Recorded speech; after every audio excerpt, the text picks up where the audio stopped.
అమెరికాలో మరొక తెలుగు విద్యార్థి మరణించాడు. వాటర్ ఫాల్స్ లో ప్రమాదవశాత్తు జారిపడి మృతి చెందాడు అవినాష్ అనే యువకుడు. ఆ బ్రేకింగ్ న్యూస్ మనం చూస్తున్నాం.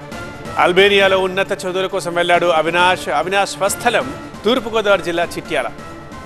ప్రమాదవశాత్తు వాటర్ ఫాల్స్ లో జారిపడి అవినాష్ చనిపోయాడు.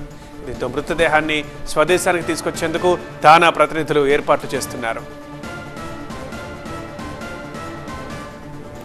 అమెరికాలో మరొక తెలుగు విద్యార్థి మృతి చెందడం దురదృష్టకరం. ప్రమాదవశాత్తు వాటర్ ఫాల్స్లో జారిపడి అవినాష్ అనే యువకుడు చనిపోయాడు. అల్బేనియాలో ఉంటాడు అవినాష్. ఉన్నత చదువుల కోసం అక్కడికి వెళ్ళాడు. అవినాష్ స్వస్థలం ఆంధ్రప్రదేశ్ తూర్పుగోదావరి జిల్లా చిట్యాల. ప్రమాదవశాత్తు వాటర్ ఫాల్స్లో జారిపడి చనిపోయాడు అవినాష్. దీంతో ఇక అవినాష్ మృతదేహాన్ని స్వదేశానికి తీసుకొచ్చేందుకు తానా ప్రతినిధులు ఏర్పాట్లు చేస్తున్నారు.